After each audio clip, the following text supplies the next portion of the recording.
these vehicles? You originally talk to all the drivers first, and then you figure out who would be the at-fault vehicle. Okay. And in this case, did you determine which vehicle was at fault? Yes. Which number vehicle was that? Number one, And what was the description of that vehicle? a blue Dodge Journey. Now, you said that at some point you speak to all the drivers on scene, correct? Correct. Was there a driver on scene at first when you got there for the Dodge Journey? I don't recall if he was there as soon as I arrived or not. All right, but at some point you did have a conversation with this person, correct? Correct. Do you remember that person's name? Yes. What was his name? Trayvon If you need to refresh your recollection with your report, please do so.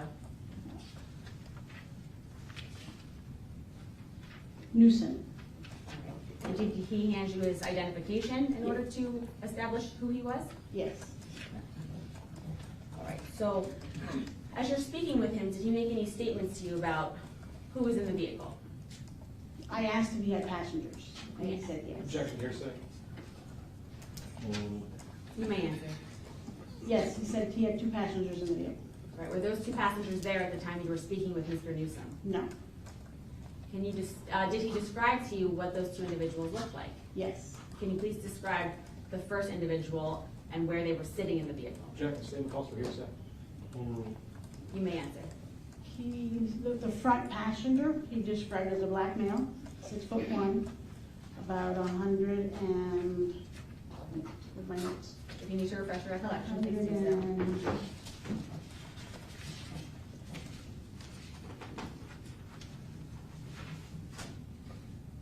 Oh, he didn't describe a weight, he just said 19 years old, 6'1", thin build. Did he provide a name? No. Then was there a second passenger in the rear that he described as well? Yes. Can you describe what he said to you about that He particular? said it was a black male, 24 years of age, 200 pounds. Okay, and did he provide a height? 5'3". And did he provide a name for that individual? No. And did he provide any other information to you about where he was coming from or what happened? He just said he was making Objection, a hearsay. Overruled, I'll take it as a continuing objection. Yes, sir. You may answer. He said he was making a left turn when he was struck by vehicle 2. And did he indicate to you whether or not he was originally driving? He said he was picked up, and the male in the back seat was driving originally and asked him to drive. Okay, and did he say where he was picked up from? Dillard. After speaking with the drivers on scene, did you have any further involvement in this case with the traffic portion of it? I just completed the traffic crash report and then cited him with a ticket for failing to yield. Okay. I have no further questions. Cross? All right. Good morning. Morning.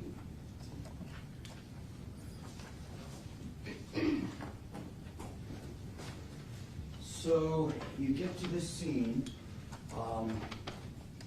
Did you talk to anyone else about having witnessed the accident? Any other witnesses making any reports about it?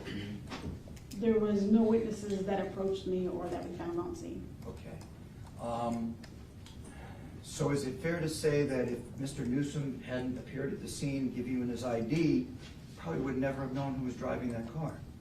We have the owner of the car's information, and then we contact the owner to see who they gave the car to. Okay, so you knew the owner wasn't driving, Correct. right? But the owner could have given you information as to who they had leased or rented the car to, correct? Correct. Did you follow up on that or not? An officer that had responded to the scene called Miramar and asked the owner of the car. And they said the vehicle was not stolen. Okay. And did you confirm that Mr. Newsom had nothing to do with renting that vehicle? No, I did not do an investigation on that. Okay. So you faulted the Dodge Journey for pulling out into traffic without yielding? Yielding the right of way to making a left turn to oncoming traffic.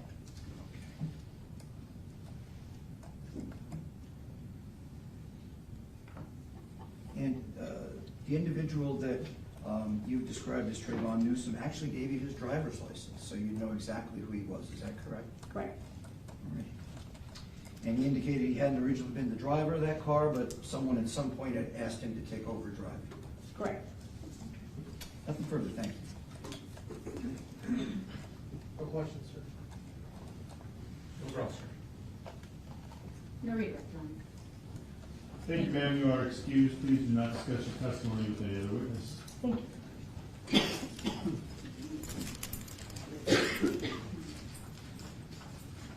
Caller next. Judge, he's on his way up from the first floor. He'll be here in about 2 minutes. It's going to be Marshall Wolcott. Okay. Let me know when he gets here. Okay. Judge, may I close? If we need to.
Raise your right hand and be resworn.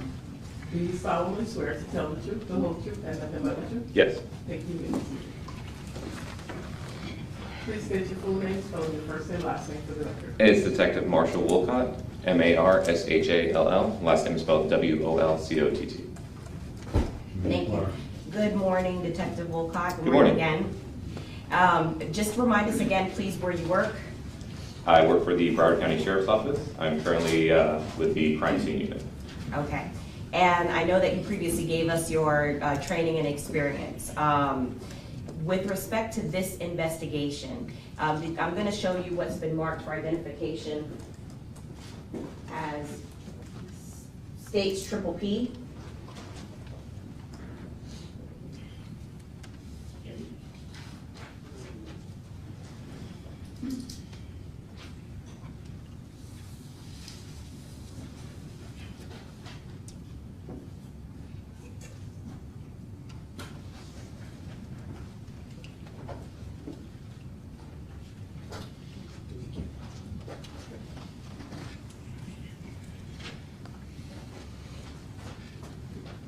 May I approach, Your Honor? You may.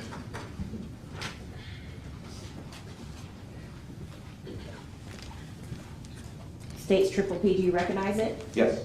And how do you recognize it? These are the two projectiles that were collected during the autopsy. Okay.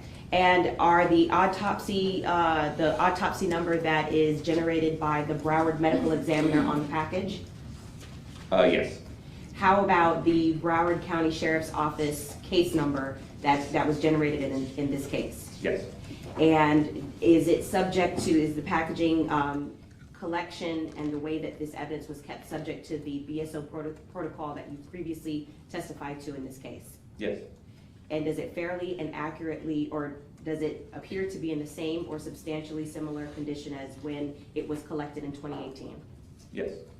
At this time, I move into evidence states triple P as 67. 67, state 67. No objection. No objection. No objection. Without objection, what was previously marked states triple P for identification shall be received in evidence as states 67. You may publish at will. Thank you, Your Honor.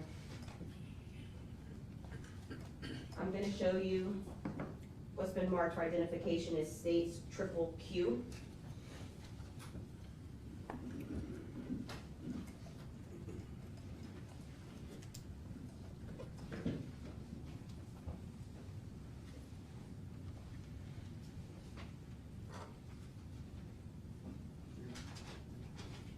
May I approach, Your Honor? You may. Do you recognize states triple Q? Yes. How do you recognize it? They were the prints that were taken during autopsy. Okay, and does it have the medical examiner's number from the Broward Medical Examiner's Office? Objection to hearsay. Yes, it has. It does. Okay, and how about as far as the date that they were collected? Yes. Objection to hearsay. And is the card that was collected from the medical examiner's office appear to be in the same or substantially similar condition as when it was collected in 2018 from autopsy? Yes. At this time, I'd move into evidence what's been marked as triple Q as 68 as the next numbered exhibit. Permission to put out a witness. You may. You did not roll these prints, correct? I did not roll those prints. You were not present when the prints were rolled, correct? No. So everything you're relying on is just what's written on the card, correct? Correct. I have seen that before. I was aware of it when we were packaging all of our evidence, and myself and Detective Williams, when we were doing everything. I have seen this before. I've dealt with it before. Right, but you didn't see it, them actually roll the prints? No, I didn't see them roll it out at the autopsy at the medical examiner's office. Okay, nothing further. At this time, I'd move in what's been marked for identification as states triple Q as state 68. Judge, you object, lack of foundation and lack of authentication. Join on behalf of Mr. Williams. Join judge on authentication. As far as it being a card that was collected by the sheriff's office, it's been authenticated to that degree before someone can testify as to what it is or what it portrays or the significance of that. More foundation would need to be led, but your objections overruled at this point as to the noticeability of the card as being something in the custody of the Broward County Sheriff. Okay, thank you. So, over objection, what was previously marked triple Q will be received in evidence as state 68. And Detective Wolcott, I'm showing you state 67. That's been entered into evidence.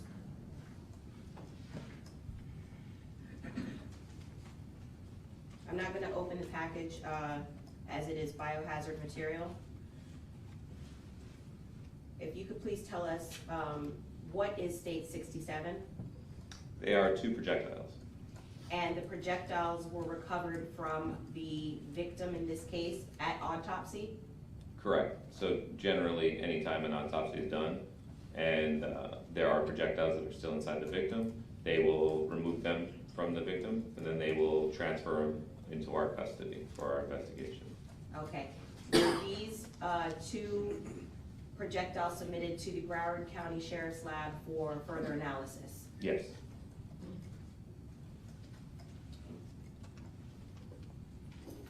No further questions? Ross? No questions, sir. No question, John. On behalf of Mr. Bori. Thank you. You are excused. Subject to recall. Please do not discuss your testimony with any other witness.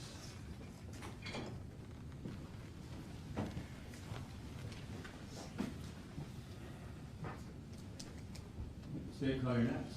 State calls William Ruiz Fontanez.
Raise your right hand to be sworn.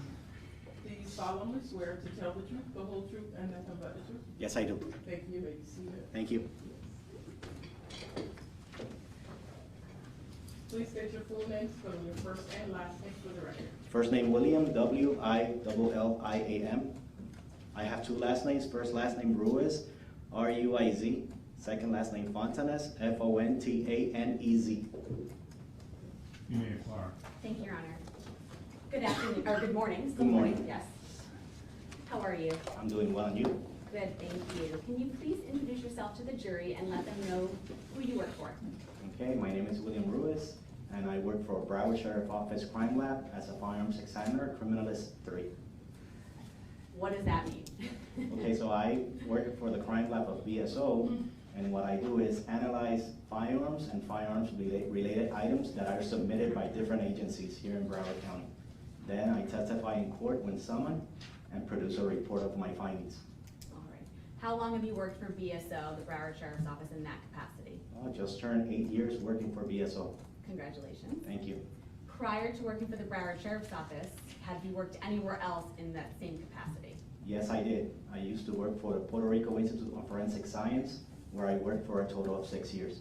Okay, and what types of things did you do while working there? As well, I worked for the firearms unit. I was a technician for 2 years. After those 2 years, I was promoted to become a firearms examiner in training.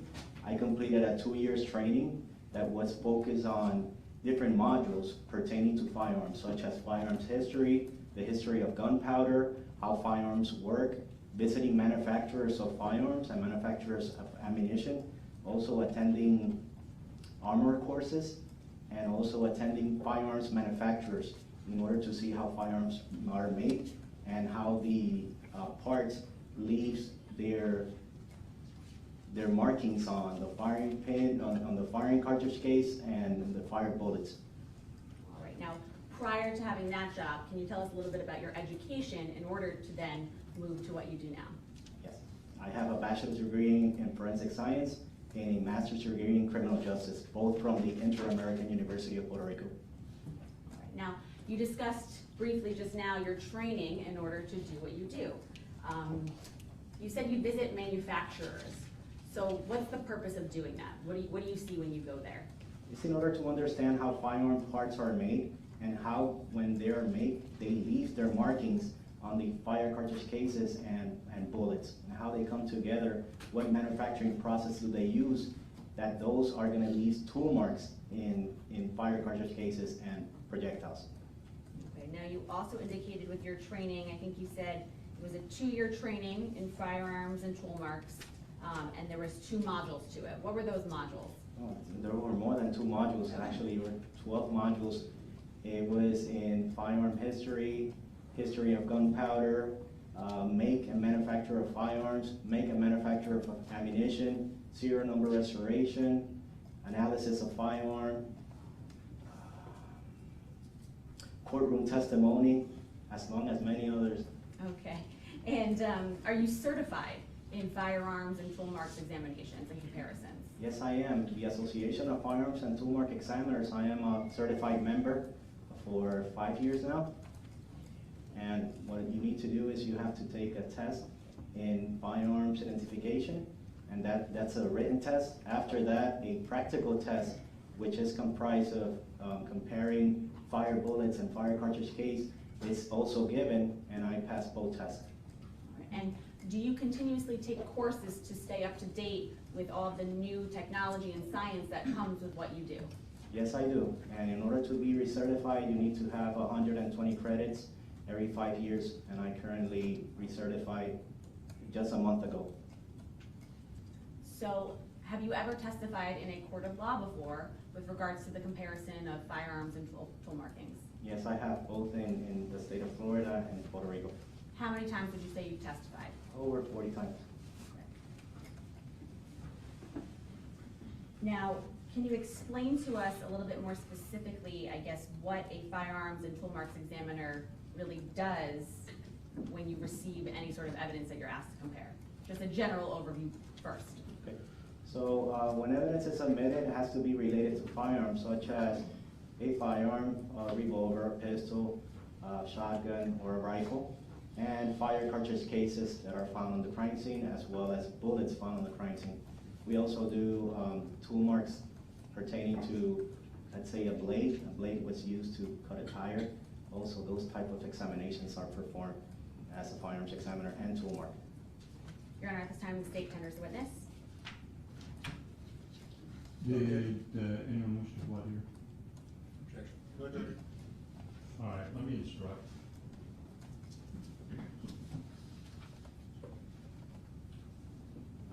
Members of the jury, the witness is being tendered to you as an expert by the state in the field of firearms and tool mark identification. Expert witnesses are like any other witness with one exception. The law will permit an expert witness to give an opinion. However, an expert's opinion is reliable only when given on a subject about which you believe him or her to be an expert. Whether or not a witness is an expert is a decision for you to make. The court is not allowed to take a position on that matter. Like any other witness, you may properly believe or disbelieve all or any part of a expert witness's testimony. You may proceed. Thank you, Your Honor. All right, so, Mr. Luis Fontanez, can you explain to the ladies and gentlemen of the jury what a tool is? Because we hear the term tool marks, so what's a tool? It comes from the premises that when two objects come into contact, the harder of the object will leave its impression on the softer object. So therefore, the harder of the object will be considered a tool. And it's going to leave a mark in the softer object where a tool mark is left. And for example, let's say you have a hammer and then you have a piece of wood. The harder of the object will be the hammer, and the wood is going to be where the impression of that hammer is going to be left when they come into contact. So in this particular case, would a gun be the tool? Yes, in this particular case, you have a gun that it's a harder metal than the metal used to create ammunitions. Therefore, the impressions of the firing pin are going to be left on the fire cartridge cases, and the impressions of the barrel are going to be left on the fire bullet. Now, I know that you brought a demonstrative aid with you to discuss casings and ammunition. Your Honor, may I have permission for the witness to step down and utilize his demonstrative aid in front of the jury? You may. Thank you.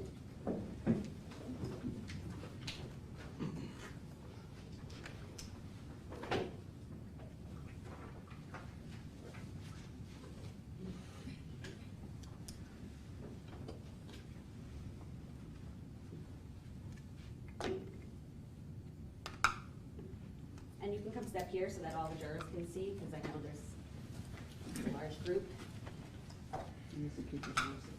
Just keep your voice up so that our lovely court reporter can hear you, okay? All right, so what are we looking at here? Here we have an example of what is known as a cartridge. Definitely it's a big cartridge, it's not like this. They come in different calibers. And a cartridge, a light cartridge, has 4 components.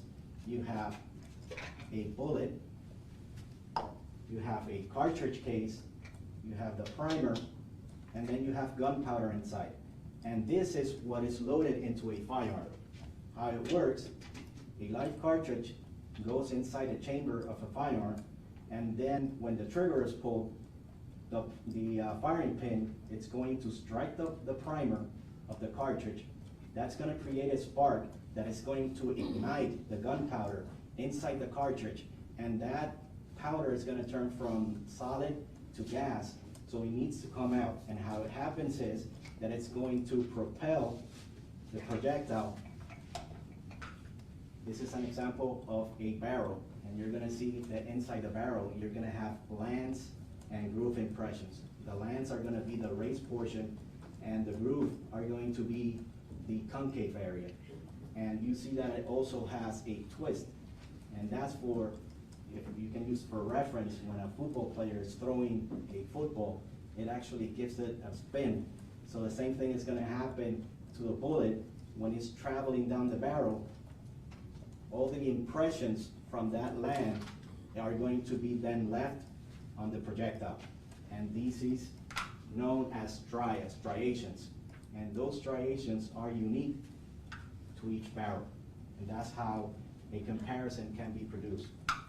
So you have tool, the firearm, and the tool marks being left in two places. In the fire bullet, and also in the fire cartridge case around the firing pin. Also the ejector marks, the extractor marks, when the casing is ejected from the firearm.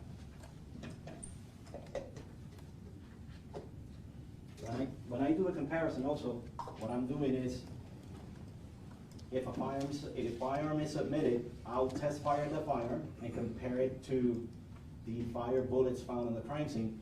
And I use a microscope that has two bases, a comparison microscope.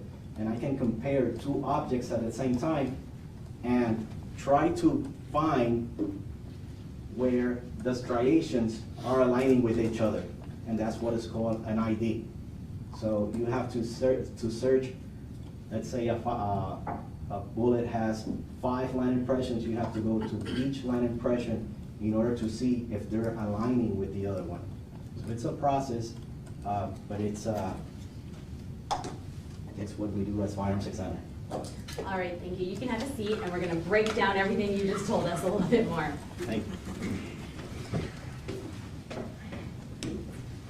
So you told us that the impressions left are individual and unique to each particular gun, correct? Yes. So would that be similar to like a fingerprint or a DNA to someone? Yes. Can any two guns have the same striation marks, lands, grooves, impressions? No. So if we have lands, grooves, impressions, striation marks on a particular bullet or casing, can they only match to a particular firearm that shot it, no matter what? Yes. All right. So walk us through the general process of when you receive evidence, how you go about doing your examination. Okay, the evidence is submitted in containers, and they also submit it with 2 documents. The first document is going to be a property receipt, where the description of the items that are being submitted are in that document. Also a CO15, that stands for Crime Lab Form number 15, that describes what type of work or analysis they're requesting from the crime lab. So the first thing I do is I receive the container. Well, I actually go and look for the container, because in the firearms unit, we have our own vault. All the firearms and firearms related evidence, it's inside our vault. Therefore, I take the evidence out from our vault and I open the container and verify that the items that were submitted in the container matches what is described in the property receipt. After I do that, then I proceed to log every information into a system called Starlens, where all the evidence is documented and all the analysis that are going to be performed with each item is documented as well. All right. So can you tell us the difference, I guess, between class characteristics and individual characteristics that you're looking for when doing an examination? Yes. For that, am I able to use it? Yeah. Yes. Whatever demonstrative aid will assist you in explaining that to the jury, please. Yes. So in case of a barrel, let's say, for example, company X wants to make the barrel that has 5 lands and 5 grooves in their barrel. That means the company X said, all my guns are going to have 5 lands and 5 groove impressions. That is considered a class characteristics. Why? Because it was established by the manufacturer. Why they don't intend any accidental markings that are going to be left in that barrel when the barrel is being produced. For example, when the drilling is done in the barrel for the first time, it's a cylinder made out of steel. A gun drill, it's going through that steel and then producing a hole in the center. Then that hole has another process that is called reaming. When that reaming process is actually done in the barrel, it's leaving accidental markings that are going to be individual for each barrel, for each land, for each area in that barrel. So therefore, those were not intended by the manufacturer. Therefore, those are individuals to each barrel. In case of the cartridge case, I was talking to you about the firing pin. The firing pin the same, it's a piece of metal that is going to be made, and they can say, well, that piece of metal is gonna be round tip. So you're gonna see a hemispherical firing pin impression. That could be a class characteristic, but inside that firing pin, they can be deformations, they can be things that happen during the manufacturing process that is gonna be leaving individual markings in that firing pin impression. Also, there's a part of the firearm called a breech face. That breech face, when it's being manufactured, it also has unintended areas that are gonna be leaving individual characteristics because they were not intended by the manufacturer. Therefore, that breech face is gonna be also individual for each firearm. And as a firearms examiner, we look for individual, we look first for class characteristics in order to see, well, the firearm has a round tip firing pin. This fire cartridge also has a hemispherical firing pin shape. But okay, now let's go to the individual characteristics, those that were not intended by the manufacturer. Those are the markings that are gonna separate and individualize the firearm from other firearms produced with the same class characteristics.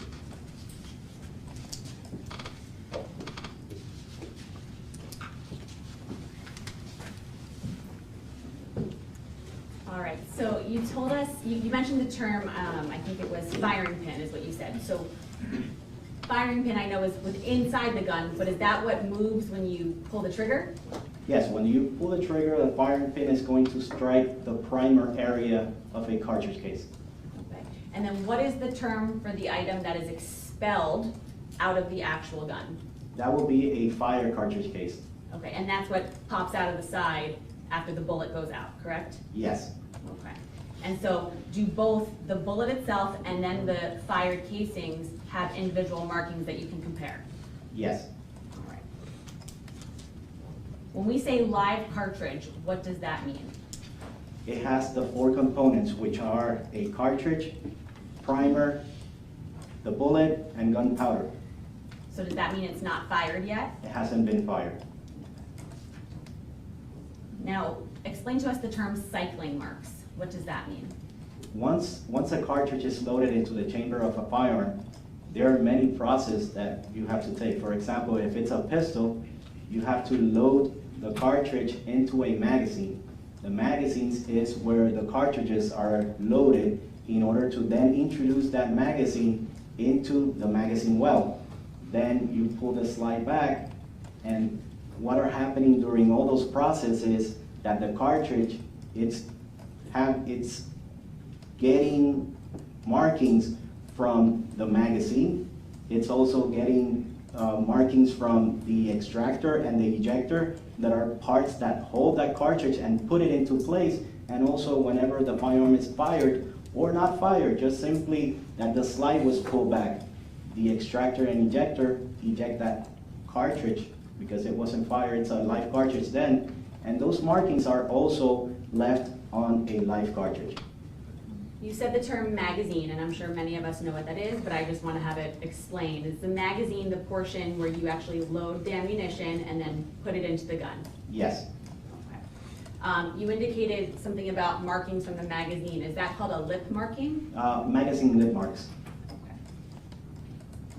Now, are those also individual to each particular magazine? They can be. All right. So what does it mean to actually cycle a round through a firearm? Okay, so it means that the cartridge was loaded into the firearm, but it wasn't fired. Then an action was used, for example, the slide pulled back, and the cartridge was ejected from the chamber.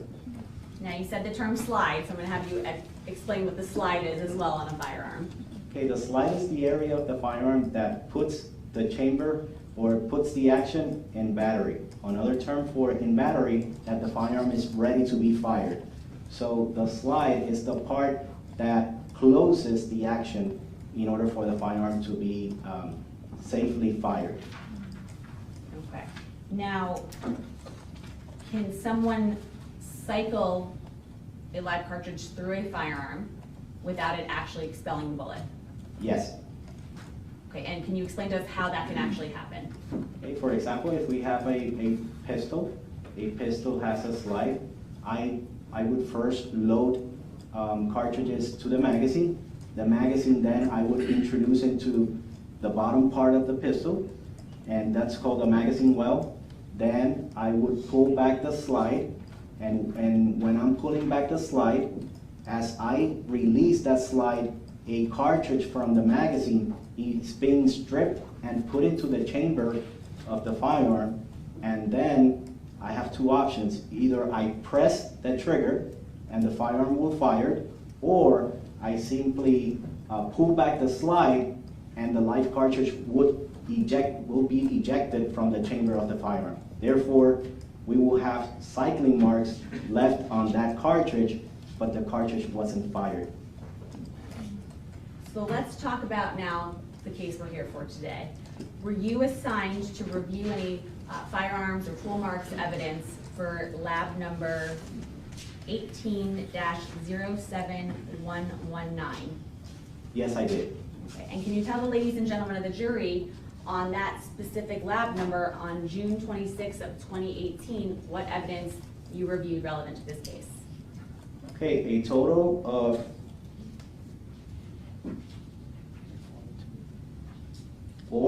4 fire bullets were submitted, and 2 fire cartridge case, and 1 live cartridge. So when you receive the evidence, is it in the typical brown paper bags that we see, you know, our crime scene units put the evidence in when they deliver it to the lab? Yes, when it's cartridge and casings cartridge, they can be either in a brown paper bag, in a sealed manila envelope, or they can be in a container. It's a brown, white box. It's called a gun box. So I want to talk about the first thing that you received on your lab report. I'm showing you what was labeled as JO11. Do you recall receiving that as part of the evidence that you reviewed in this case? Or item number, I guess it would be 2 on your lab report. Do you recall receiving that? Yes. And when the lab receives evidence to review, is that the green sticker that is placed on it? It varies per year, so the particular year, 2018, was green. Okay. And do you recognize this particular item? Yes, I do. I see the case number.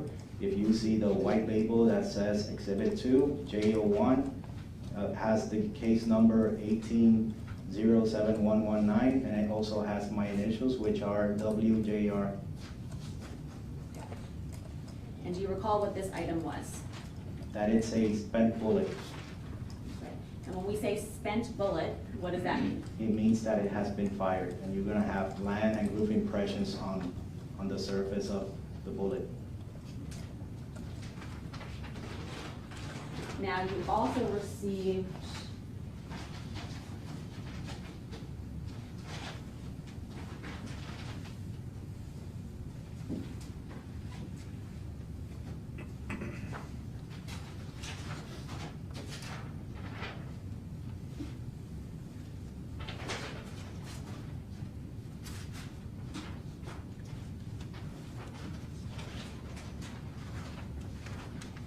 labeled as Exhibit 3 and 4, or CRW1 and CRW2. Do you recall receiving that evidence as well for comparison? Yes, I do. Okay. And what were those items? Those are 2.22 long rifle, manufactured by Aguila, fire cartridge cases. Okay, and do you recognize, it states 30, I'm showing you.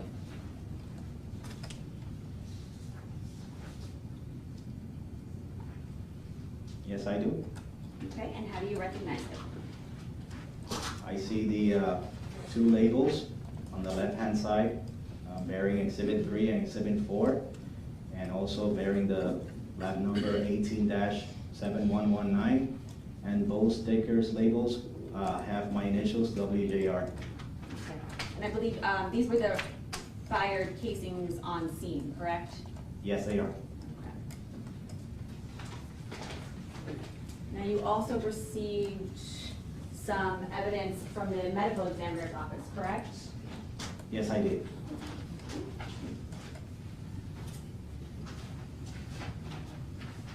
And was that labeled as, for your purposes, 5 and 6? Yes, Or MEO 3 and MEO 4? yes. Okay, showing you states 67. Do you recognize this?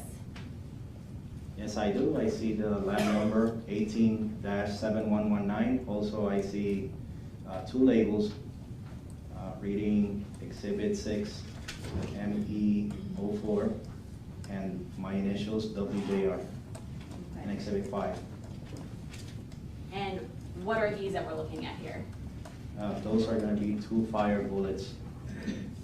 And are these the fired bullets or the projectiles that were found within the victim's body from the medical examiner's office? Yes, they are. Did you also receive a .22 LR caliber live cartridge labeled Exhibit 7 or SW1? Yes, I did.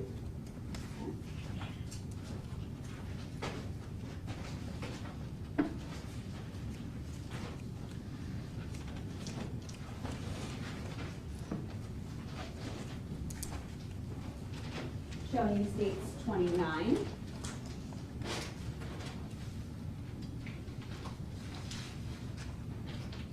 Do you recognize this? Yes, I do. I see the lab number 18-7119, also the label bearing the number 7, SW1, and my initials, WJR. Okay. And what is that we're looking at? That is a live cartridge. That live cartridge in particular had a firing pin, a light firing pin strike on it. We'll get to that in a second. So you receive all this evidence, it's in the packaging, you take it out all at once, or walk us through your process?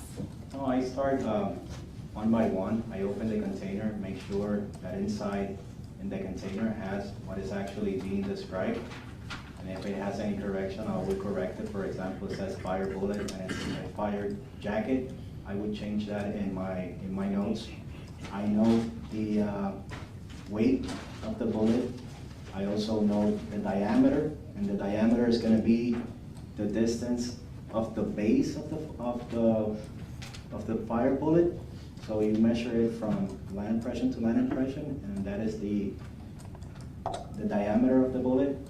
And I also document the state that the bullet is, and also prior to all that, disinfect the bullets using a 10% bleach solution.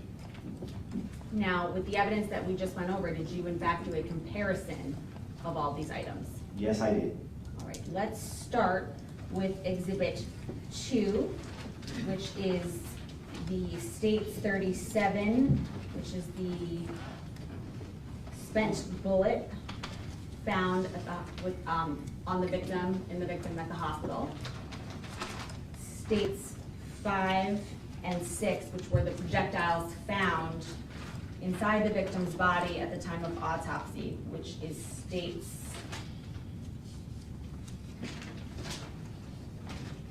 67. Did you do a comparison of those 3 items? Yes, I did. And what were your findings? My conclusions was that the 3 bullets were fired by the same unknown .22 long rifle caliber firearm. Okay, so all the projectiles and spent bullets found inside the victim all came from the same gun? Yes, they did. And can you explain to us how you know that? Looking at the individual characteristics within the line impressions, using a comparison microscope, you put the evidence side by side, and you start looking for the line impressions and the striations left on them. And when an agreement is found, so agreement means that sufficient striations are matching to each other from both projectiles, then I conclude, take a picture, an image of where the identification was made, and I proceed to write it in my report that an identification was made. And I did this with the 3 bullets. Now, did you also compare exhibits 3 and 4, the 222 LR caliber fired cartridge casings, which is states 29, which would be the 22 caliber cartridge recovered from northeast bedroom. No, I'm sorry, that would be the 2 found on scene, the 2 fired casings on scene. Yes, I did. Okay, and what were your findings for those? That both cartridge cases were fired by the same unknown 22 long rifle caliber firearm. And you're saying unknown firearm, why is that? The firearm wasn't submitted to, with the evidence. And despite not having a firearm in this case, are you still able to make the determinations that they were fired from the same gun? Yes, I can. And that's based on all these individual characteristics and class characteristics you talked about? Yes. Now, item 7, which is the 122 LR caliber live cartridge, which is SW1, entered in as states 29. Did you make a comparison of that with exhibit 3 and 4, which are the 2 22 LR caliber fired cartridge casings found at the crime scene where Jose Anfoy was murdered? Yes, I did. And what were your findings? It wasn't a fire cartridge case, it's actually a live firing pin strike. So what that means is that the firing pin stroked the base of the cartridge, but not with sufficient force to detonate the ammunition. It didn't fire. So, but the firing pin impressions left were compared to the fire cartridge cases, and it was found that the live cartridge was cycled through the same firearm. Okay, so again, showing you states 29, which is what we're talking about, being compared to the casings recovered on scene. We are talking about SW1, which is the 22 caliber cartridge recovered from the northeast bedroom. You're saying that that cartridge casing found had to have been fired from the same gun that fired the 2 casings found on scene where the victim was killed? It wasn't fired, but yes, it was cycled on the same firearm. Cycled, okay. Was there an intent to fire based on your findings? Yes, And how can you tell us that? because the firing pin impression is on the base of that cartridge, but it didn't strike with enough force to detonate the ammunition.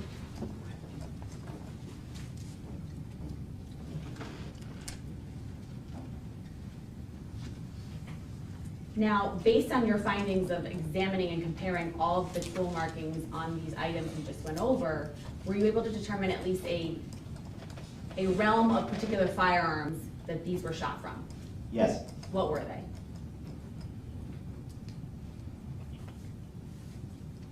it was a 22 long rifle caliber firearm, either manufactured by Beretta, Remington, Savage, or Rome.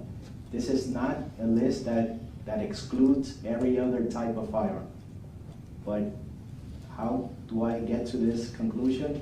Is whenever I did the entry, we have a unit, it's called Brass Track, run by ATF, short for NIBIN, National Integrated Ballistic Identification Network. When I enter this casing into this, hearsay? You may answer. when I enter the casings into this database, the results of possible firearms that fire these casings, they all came into either Beretta, Remington, Savage, or Rome. But regardless of not knowing which firearm specifically they came from, you can say to this jury here today that they were all shot from the same firearm? Yes, Or attempted to be shot, I should say, for some. yes, Now, were you asked to do a second comparison of some other evidence in this case? yes, I was. Okay, and was that on July 18th of 2018? That's correct. Okay, and is that done in the same, under the same lab number, which is a different date of the lab report? Yes, the lab number 18-07119. And what items did you receive in that particular lab report? I received the previously submitted two fire cartridge cases that were exhibits, for me at least, was exhibit 3 and 4. And additional to that, I received a total of 86 live cartridges.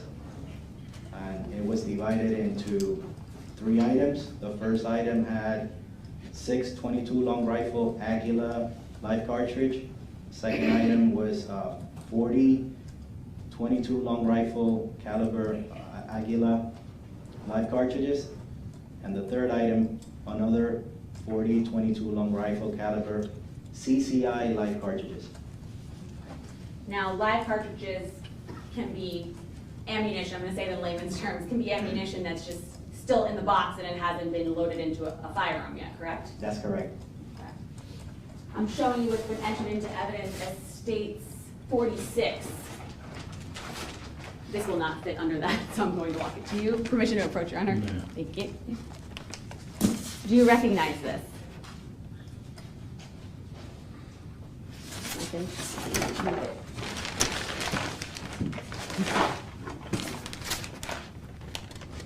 Yes, I do. It's bearing my initials and the labels that read 18-1799. Okay. And which items are these that we're discussing? Exhibits 20, 27, 28, and 29. Okay, and are these all those live cartridges, the 46 I think you said that you just discussed? 86 86. live cartridges in total. Okay. All right. So what was the comparison that you did between the live cartridges, the 86 live cartridges you just discussed, and the 2 casings that were found on the scene by crime scene detective Clint Williams? It was a comparison under a comparison microscope in order to see if those live cartridges had any cycling marks in them. For example, magazine lid marks, or a light firing pin strike, or an ejector mark, anything of that sort. And my conclusions were that no comparison, it didn't have any comparison value due to the fact that no cycling marks were found in any of them. Okay. Now, we talked about a live cartridge in your first lab report where there were cycling marks. So when there's no cycling marks, does that just mean that they have not been loaded into a firearm or a magazine at that point? Yes, And with all of the work that you do and the comparisons that you do, is your work also then verified and double checked? yes. We have a policy of every work, Bolster? You may answer. every case that we do a comparison needs to have a peer review. That means a second examiner goes to the comparison microscope and compares all the evidence that I compared. Your Honor, may I have a moment?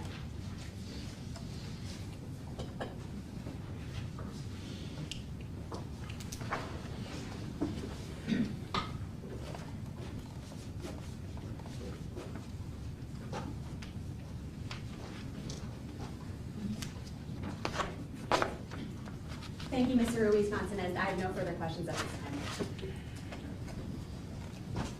Who's first? No questions on behalf of Mr. Newsom. On behalf of Ms. Wu? Very good. Thank you so much. Good morning, sir. How are you? Good morning. Could you tell me how it is that you actually get the evidence? How does that work in your office? Okay, the evidence is submitted first by the agency that submits it. We have many agencies that submit evidence to the central receiving unit that is located inside our crime laboratory. And from there, personnel from the central receiving brings the evidence from their vault to our vault. We have a vault located inside our section in the firearms unit. Now, could you explain to the jury what an exhibit results report is? A report basically has all the analysis that I performed and my findings written on the report as well. And the descriptions of all the items that the analysis was performed.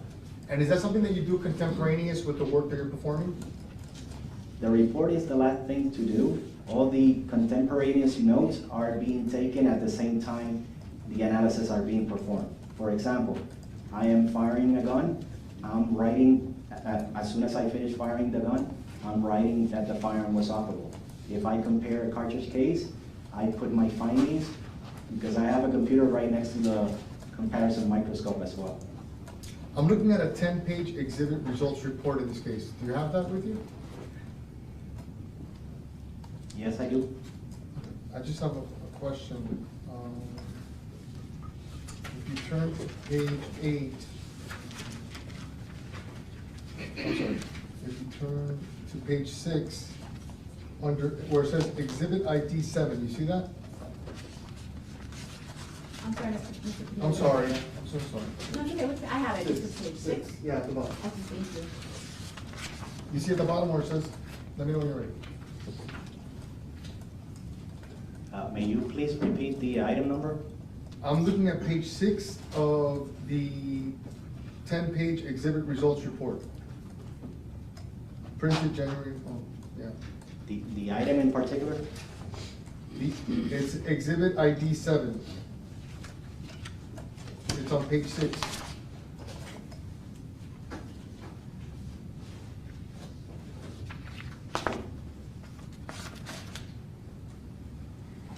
Yes, I do have it with me.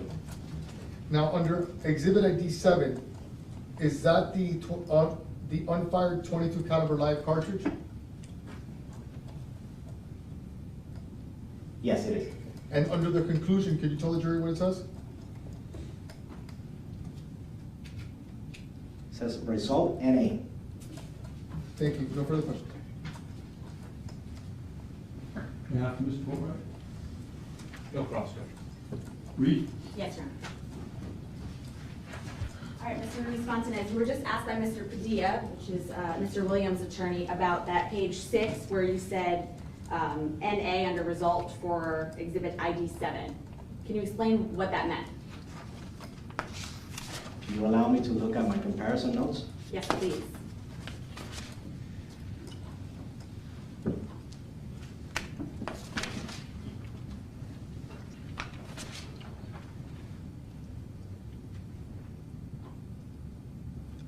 On my notes, where it says exhibit ID number 2, parentheses JO11, all my results for the comparisons are gonna be under that page.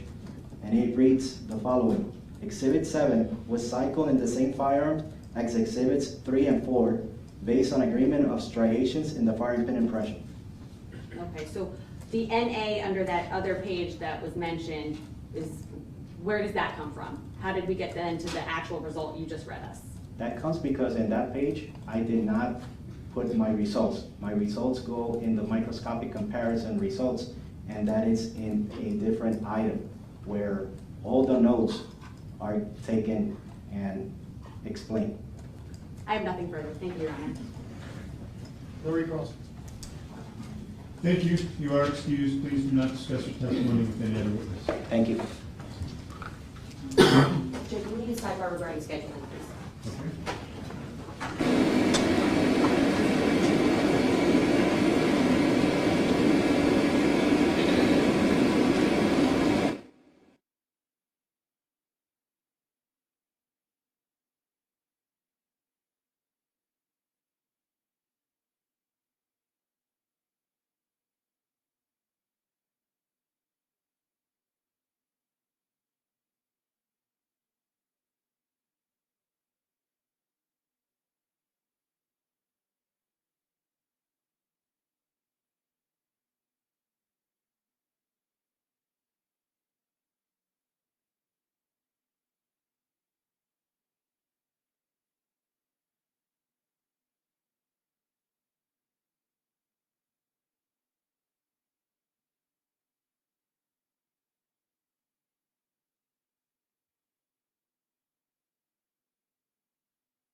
So the next witness, I believe, is going to be fairly lengthy, and it's about 1:15, so now is a great time for us to take the lunch break. Also,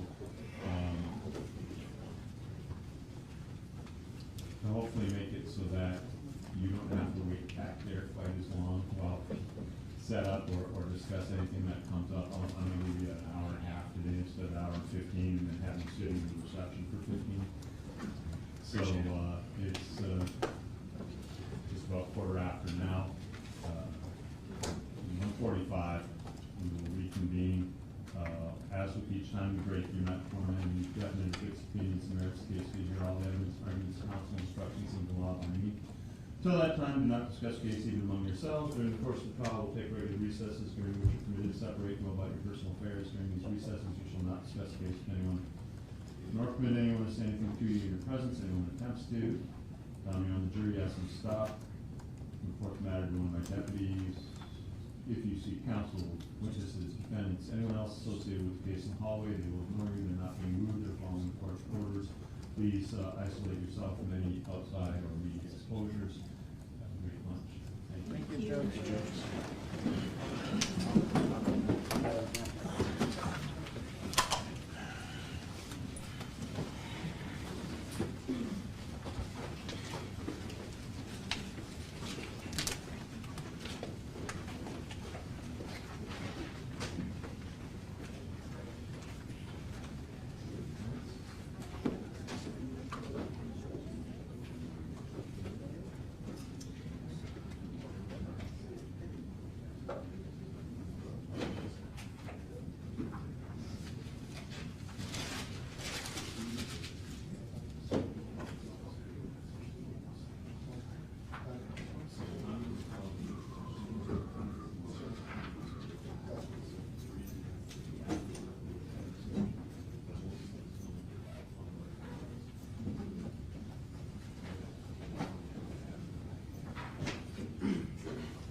All right, anything else to discuss?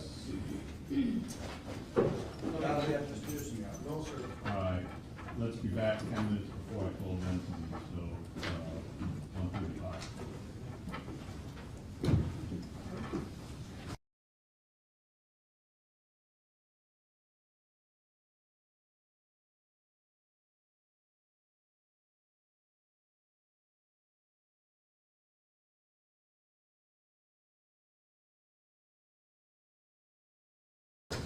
Continue. So that puts the state in the position to have to call a family member or someone familiar with the victim in order to have the victim identified. Yeah. So I'm going to do that today. I am supplementing discovery for the state intends to call the family member Deandra Ellis.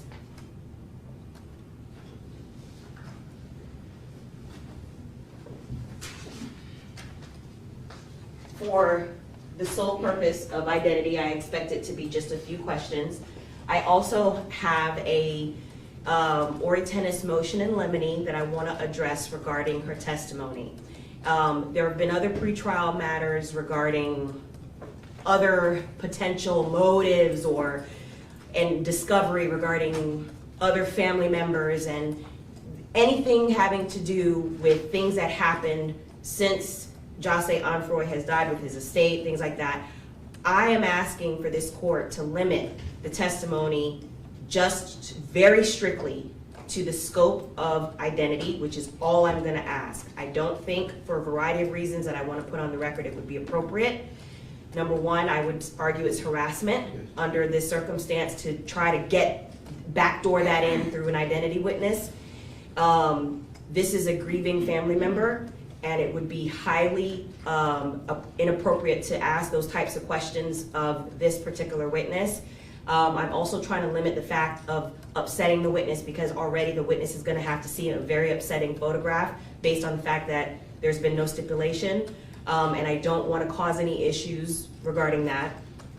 And I've asked for motions in limine before to be strictly adhered to, but for this one, Judge, I'm saying in advance, that's what I'm doing outside the presence of the jury. I'm going to be vigorously objecting, even if it's like a question that, you know, for example, the question is like, well, isn't it true that, and then a string of what the counsel wants to get out there, knowing that the state is gonna object, and it will likely be sustained, just so that they can get their question out there.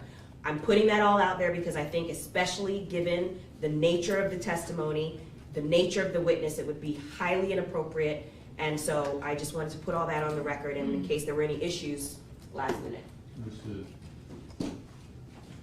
Judge, we object to the late disclosure of this witness. We are now in day 12 of trial. This witness' identity is an issue that the state has to prove in every trial. They knew they would have to prove it in this trial. We have not had an opportunity to depose this witness to see what else, if anything, she knows about this homicide. And now the state is attempting to curb any potential cross-examination of the witness. And so we object to the late disclosure. We ask that this witness be stricken, or that the case, or that she not be called, and or the case be continued until such time as we can take her deposition. May I ask, so Mr. Boatwright's also not willing to stipulate to identity? Because I thought you were. I thought it was only Mr. Diaz. No, we are not willing to stipulate to identity. Adjoining judge. Yeah, and we don't know who she is, what her relationship is. We don't know if she's been here in the courtroom during any part of this trial. I think that there is real harm to this. Real harm from a immediate family member coming in to identify the person. That's your argument. Yes, Judge. We don't know what else she knows about the case. The state has just listed her on, again, The state said they're 11 or limiting 12. their direct to the sole question, and the person being called for the sole purpose of identity. And that might be the state's reason for doing so, but we may have additional questions about what this witness knows about the homicide, and we don't know because we haven't taken her deposition. Here's what we can do. We did take Cleopatra Bernard's deposition, and Genesis Sanchez's deposition, the two individuals who we identified from the witness list as being the most likely to be called to offer identification in the case. Interesting. Judge, if I may, this witness is the sister of the victim's father. So it is the paternal aunt, a blood relative, the paternal aunt of the victim. Jose Onfoy was her nephew. Yes, she has been present, as she's entitled to be under the Florida Constitution, for every day of this trial. She's watched it. She's currently present in the courtroom. And there's actually an exception to the rule as to whether or not a witness, so if it was a witness that the state had listed and as a family member is next to kin, there's an exception. She's entitled to be present. As far as what she may or may not know about the homicide, the state has never listed her prior to this as having been involved with the homicide, having known anything about the homicide, and I would have to do that under my obligations as an officer of this court and under the rules of civil procedure, because she doesn't know anything about the homicide. The sole purpose as to why I'm listing her is because, for whatever their reasons are, which in my 17 years of practicing, I've never had a defense not stipulate to identity, especially when certainly they've made their whole defense about the identity of the victim and the fact that he was a celebrity and it could have been Drake and all these other people. And it's okay, fine. They don't want to stipulate to that simple fact, not a problem. But to address that, as I'm entitled to do in my case in chief, I've listed her as a family member for several reasons. She's present and I don't have to delay the trial in order. I could just call her. It'll take 5 minutes, I believe, is my testimony, and then we can resume with the other lined up witnesses that we've had. If they choose or want to depose her, Judge, she's present. We have a court reporter. State has no objection. If they want to ask questions or depose her, they're more than entitled to. I think that some of the arguments that are being made are disingenuous because it is an identity argument. They've argued every which way from Sunday, including in cross-examination, opening statements that the victim is Jose Onfoy. They've referred to him as such. They've referred to him as XXX. They've referred to him even in voir dire in terms of how we picked the jury, but now they are now saying they're not stipulating. So, okay, fine. We are entitled to prove our case however we prove it. We are entitled to call whoever we need to call. So if that was their calculation, that they thought that they were going to force me to call the mother of the victim to the stand so she can look at an autopsy photo of her son so that they can get into questions to harass her, I guess it didn't work, but I'm sorry, I can prove my case however. So if Your Honor is allowing us to do this, then I would ask for that limited motion in limine, and I would proceed that way, and I can resume with the normal schedule that I advise the court of. How much time do you need to pose this witness on the issue of identity?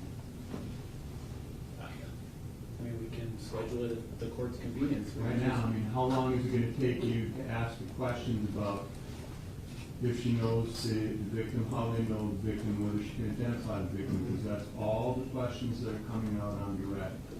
The questions that are coming out on direct are not what we are limited to in a deposition. She is now For listed purposes of her testifying right now, they are, you can potentially take another deposition later on the other matters and supplement your witness list if you wish. And Judge, I'd ask that the deposition be done right now in open court. I've done that before. Judge Bober has allowed me to do that also in a first-degree murder trial. Everybody's present, Your Honor's present. Because of the potential incendiary issues, I would ask for this exception because I believe Your Honor had to be here present for other family member depositions, and I just don't want this to go off the guardrails. This was a witness that was not listed until, again, we were in day 11 or day 12 of trial. I'll do a Richardson hearing on it. I don't find the state has indicated why they're calling this witness, and the late disclosure of a person available for identity, the court does not find to be a willful or hide ball kind of delay. You're being offered an opportunity to question the witness prior to the testimony on that. What prejudice is there to you on the issue of identity? And again, you know, I'm asking you not to be disingenuous with the court. You're under some belief that the victim in this case is not just Anfoy? That's not your position the entire time? You're somehow confused by that, or that has altered your preparation of the case, that the aunt of the victim might know his identity? Judge, please explain this. Yes, Judge. As Mr. Boatwright's counsel, and he has a Sixth Amendment right to counsel, and I am very proud of the fact that I will challenge each and every element and hold them to their burden of each and every element of the case in this trial. I'm not going to admit to anything unless it benefits Mr. Boatwright. And in this case, conceding that particular element does not benefit Mr. Boatwright, and so we won't do it. We're going to hold them to their burden and hold them to the rules of evidence and the rules of discovery. They didn't file this witness prior to the discovery deadline. They didn't file it prior to trial. If we are going to be forced to cross-examine this witness, we want an opportunity to know what it is she's going to say about and what she knows about Mr. Anfoy and anything that she may know about this homicide prior to trial. And so we are asking that the court either strike her or continue the case until we can take a full-fledged deposition. I'm going to give you the opportunity to speak to her now before she testifies.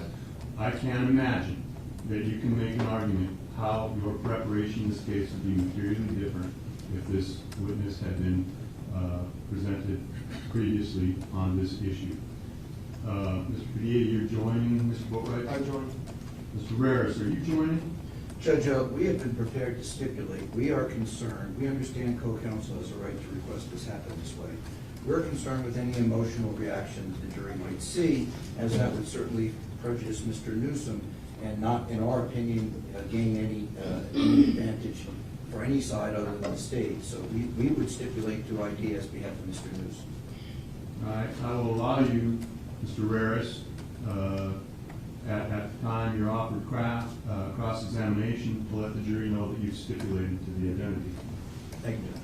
I actually have a written stipulation, if that can be signed by Mr. Ruiz and Mr. Newsom. Certainly. And I'm asking then, Judge, as I normally would, for that stipulation to be read into the record on behalf of Mr. Newsom. Shall be. No, Judge.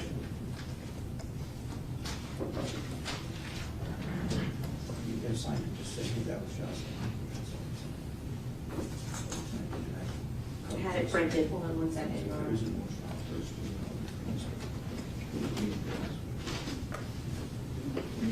I had it printed. I'll just reprint it again. I don't know what I did with it. That's okay, I'll reprint it again, it'll take 2 seconds. Tell jurors to relax for a few minutes to do it.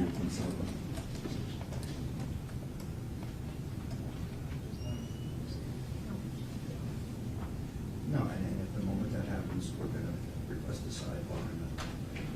If it happens. Just one moment, Your Honor, I'm reprinting Mr. Newsom's stipulation. Yes.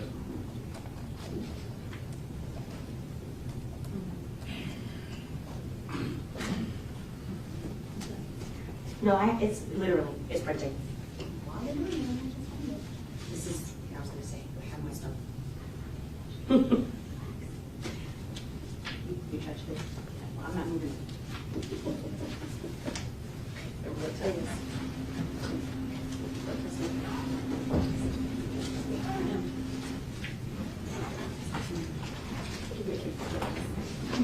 Mr. Rose, actually, it's yours, so if you want to take a look at that, please.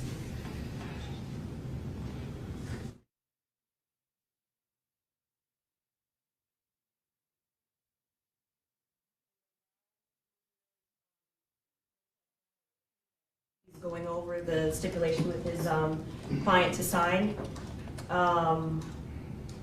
Ms. Ellis is here and available for the deposition to start. And I would ask that the court reporter who's present, Ms. Chin, who I believe is with Boss Reporting, to be allowed to handle the matter, the deposition, in open court. Judge, I understand the limitations of the deposition here in open court. Would the court allow us an opportunity maybe tomorrow morning to depose her beyond the parameters? No. Your Honor, may I approach? You may. This is the stipulation on behalf of Mr. Newsom signed by the state, Mr. Newsom, and Mr. Ruiz. Okay. And give me a second on that. Let me, just for purposes of the deposition portion, I'm going to direct that not be live streamed because deposition is ordinarily not part of the public court proceeding. It's being done here for convenience. It's being done in my presence to expedite any objections, but it is not part of the public record and will be treated like a sidebar. But before we do that, let me just address the stipulation. Mr. Newsom, stand up, please. Raise your right hand and be sworn. Swear the testimony you're about to give in the case non hearing should be the truth, whole truth, and nothing but the truth, so help you God. Yeah. Put your hand down, state your full name, spell your last name. Trayvon Newsom, TRAYVON, You are a defendant in this case? Yes. All right. Your attorney has indicated that you are willing to enter into a stipulation in this case. Is that correct? Yes. All right. You're not required to enter into a stipulation. You understand that? Yeah. And, you know, if you ask not to, it would not happen, but your attorney and you have had an opportunity to discuss this. Yes. And this is what you wish to do. Yes. All right, and I see a written stipulation with your signature on it. Is that correct? Yes, correct. And you had an opportunity to read it over and discuss it with your counsel? Yes. And this is what you wish to do? Yes. Thank you. You can be seated. I will mark the stipulation as court exhibit.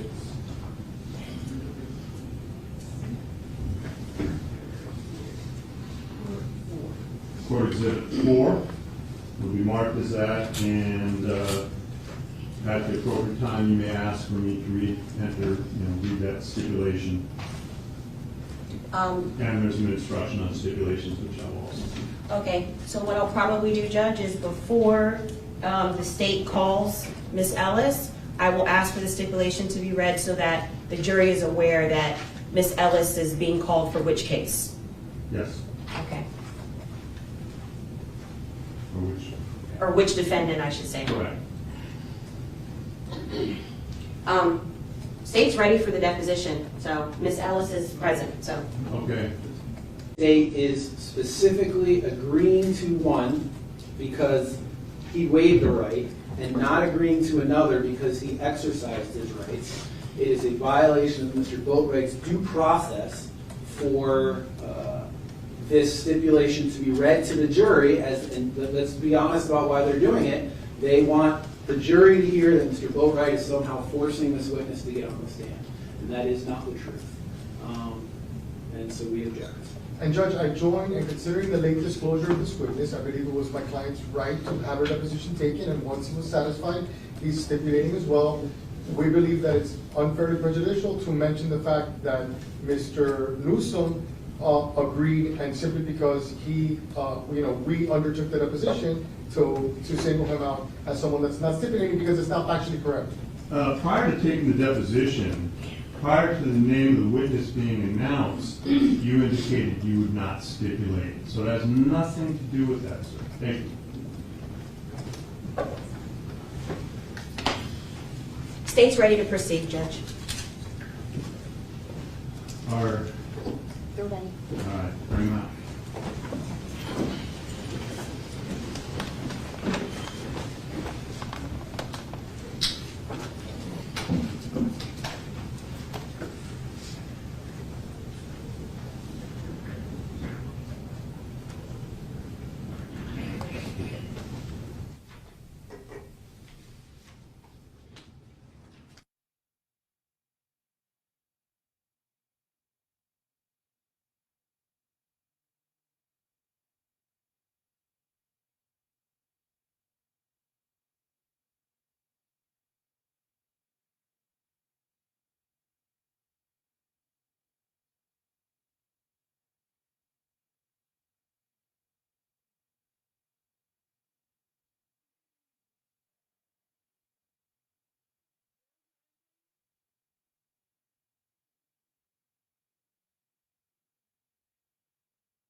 Issues.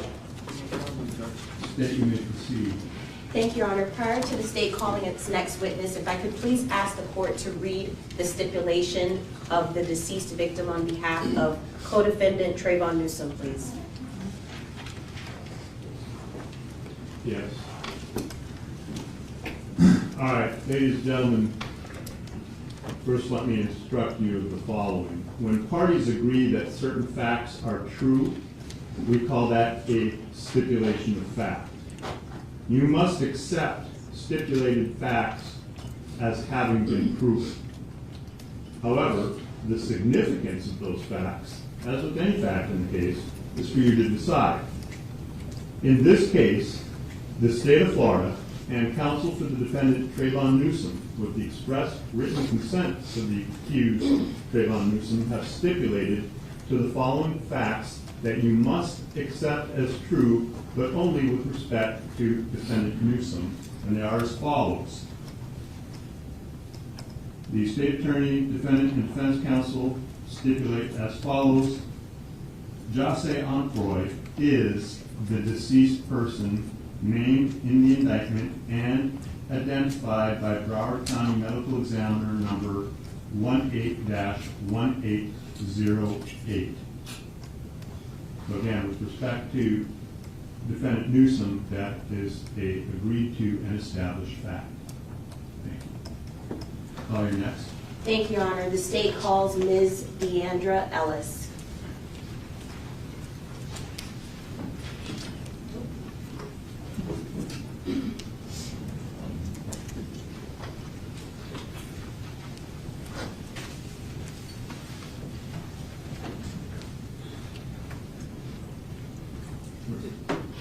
Raise your right hand and be sworn. Sorry. Thank you. Do you solemnly swear to tell the truth, the whole truth, and nothing but the truth? Yes, ma'am. Thank you. You may be seated. Please state your full name and spell your first and last name for the record. Deandra Ellis, Deandraellis. You may inquire. Thank you, Your Honor. Good afternoon, Ms. Ellis. Good afternoon. If I could please ask for you to introduce yourself to the jury and how you know or are related to the victim in this case, Jase Envoy. Good afternoon. My name is Deandra Ellis. I'm Jase's fraternal aunt, his father's sister. So safe to say that you have known Jase all of his life? Yes, ma'am, I have. Okay. And I'm sorry to have to show you this, but I'm going to show you what has been marked for identification as states XXX.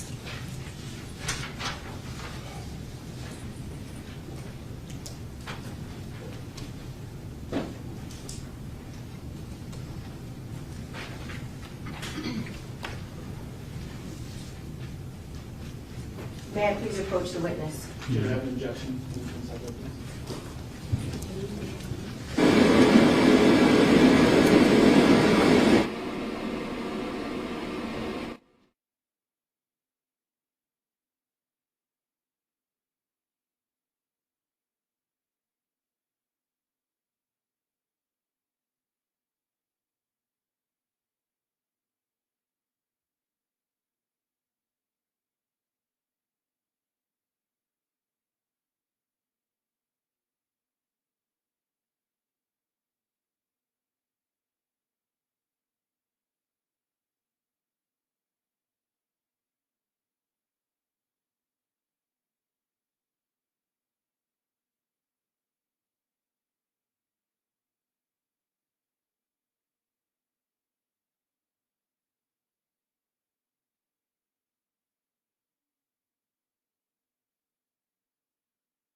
As I was stating, I'm sorry to have to show you this. I'm showing you what's been marked for identification as states XXX.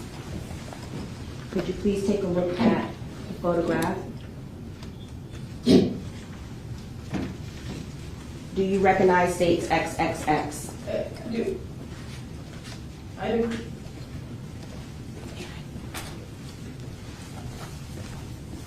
How do you recognize it? That's what I feel. And you recall that as being the same person that you've known his entire life as the son of your brother. Yes, ma'am.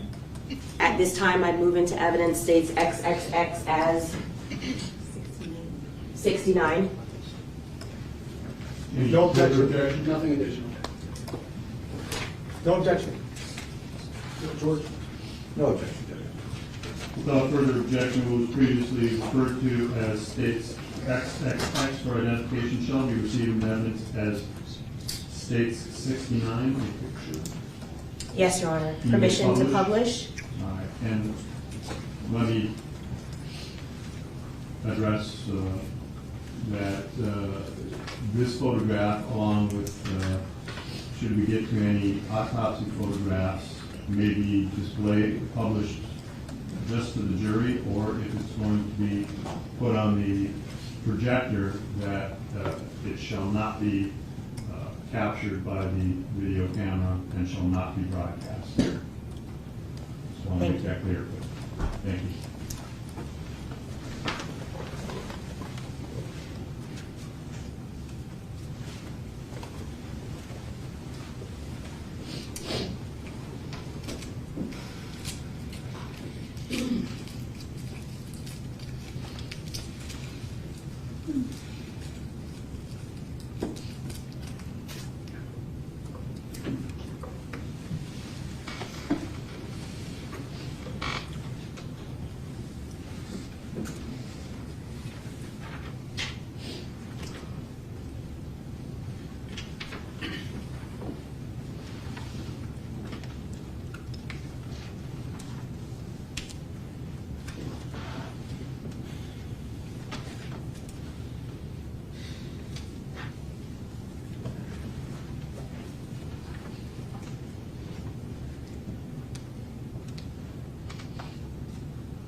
No further questions, Your Honor.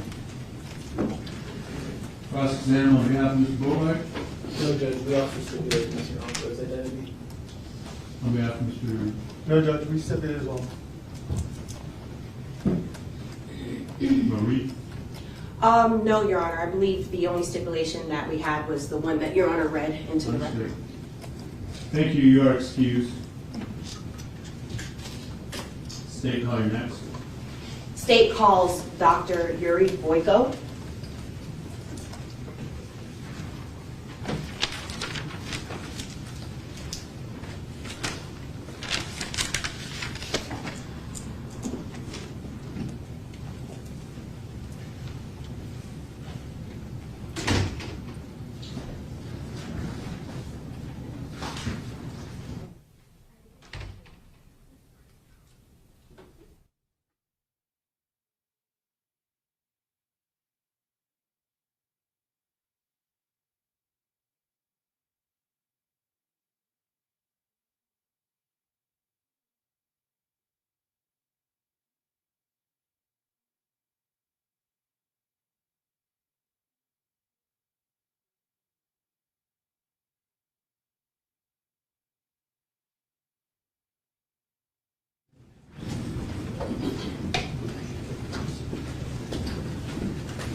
Doctor, please raise your right hand. Be sworn. Do you solemnly swear to tell the truth, the whole truth, and nothing but the truth? I do. Thank you. You may be seated. Please state your full name, spelling your first and last name for the record. I'm Dr. Yuri Boyko, first name I-O-U-R-I, last name B-O-I-K-O. You may inquire. Good afternoon, Dr. Boyko. Good afternoon. If you could please introduce yourself to the jury and tell us where you work, sir. I'm Associate Medical Examiner in Broward County Medical Examiner Office. How long have you been an Associate Medical Examiner with Broward County? 14 years. And in total, how long have you been an Associate Medical Examiner? 18 years. Where did you work prior to Broward County? In Charleston, West Virginia. Now, if you could please detail some of the duties that you have as an Associate Medical Examiner. My duty is to perform external examination and autopsy of the body to determine cause and manner of death. Okay, so that doesn't just include homicides. It could also include any type of death in addition to homicides, correct? Yes. What type of educational background do you have? You could detail that for us. I received my MD and PhD in Ukraine. I came to US in 1994. I worked as researcher in MD Anderson Cancer Center in Houston, Texas. After that, I passed my exams and was accepted in general pathology residency in University of Texas Medical School in Houston from 2000 to 2004. After that, it was 1 year fellowship in forensic pathology in Harris County Medical Examiner Office in Houston, Texas. After that, I was working as Associate Medical Examiner in Charleston, West Virginia, and from 2008 I'm working here in Broward County Medical Examiner Office. And what type of licensing do you hold in order to perform autopsies in the state of Texas? The state of Florida. I have a medical license in the state of Florida, and I'm board certified in general pathology and board certified in forensic pathology. How long have you been certified in those specific disciplines? 12 years. And what was the training that you had to undergo? I heard you mention something about you did a residency as well. If you could detail that for us. Yes, I received my medical education in Ukraine, as I said, but in USA we have to repeat our study, so I was accepted in general pathology residency. It was 4 years in Houston, and 1 year fellowship in forensic pathology. Do you also have to stay up to date with continuing education credits? Yes. How many?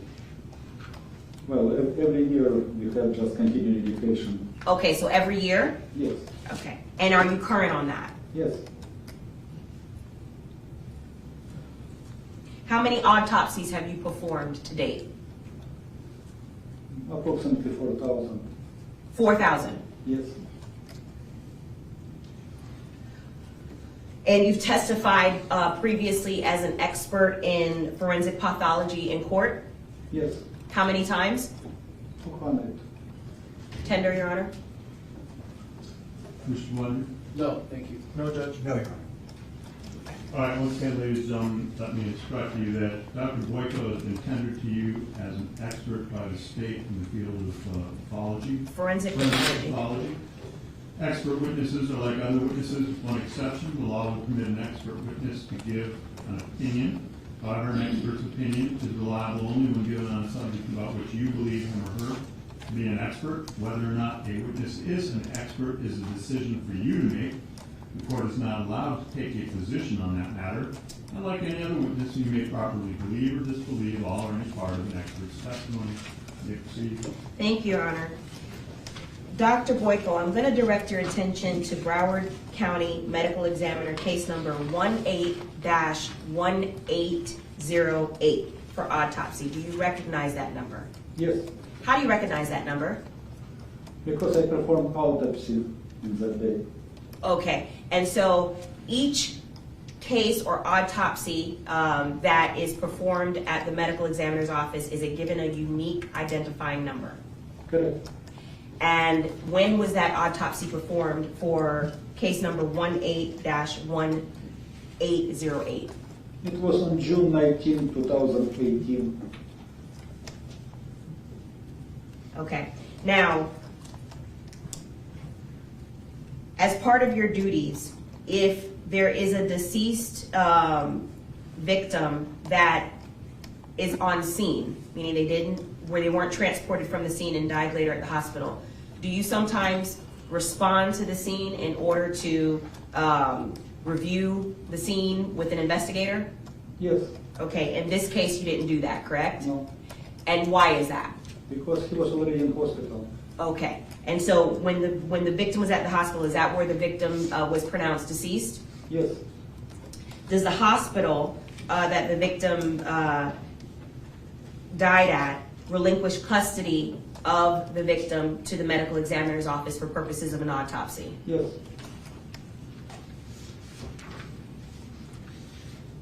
Now I'm going to show you what's been marked for identification as a composite, states RRR, 9 photographs.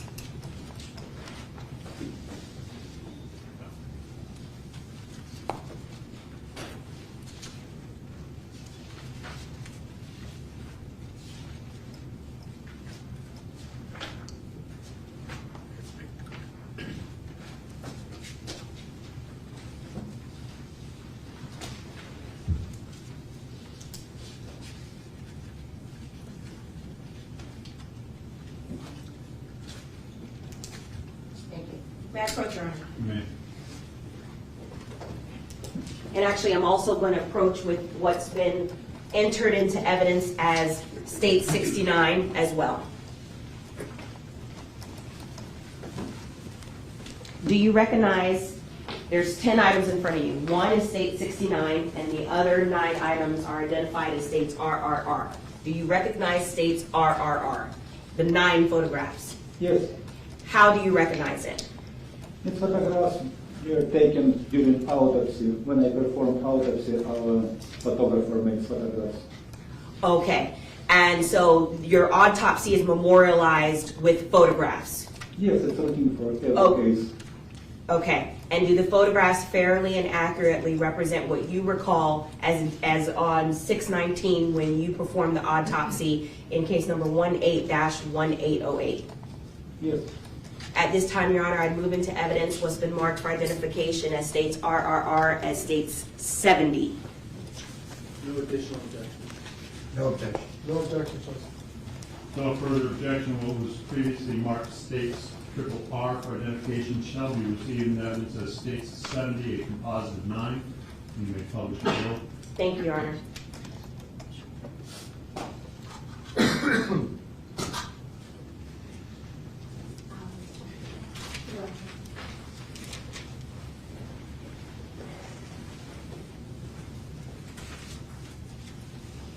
Okay.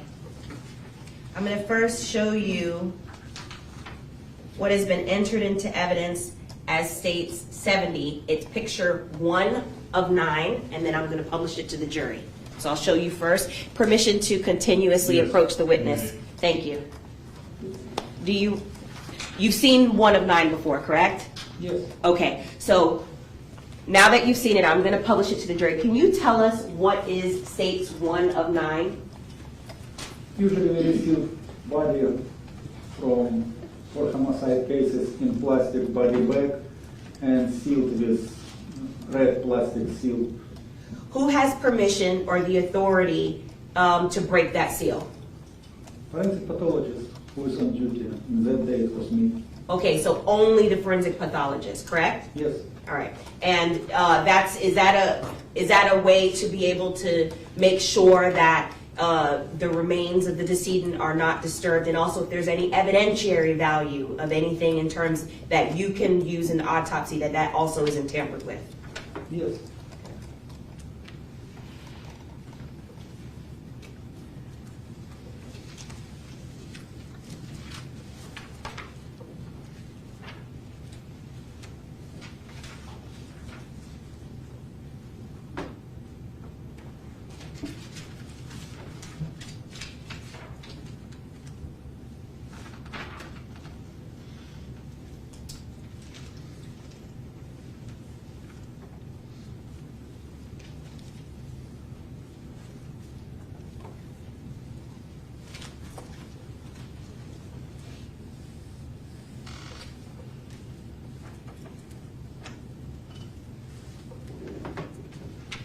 Dr. Boyko, I'm showing you what's already been entered into evidence as states 69.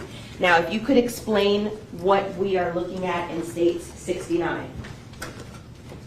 Yes, photographs which was taken during autopsy, photographs of decedent. Okay, so it's a close-up of the decedent in this case. Now, state 69 has already had has been identified as the victim is Jase Onfroy in this case. And so what is important or significant with regard to the placard that's under Mr. Onfroy that we can see?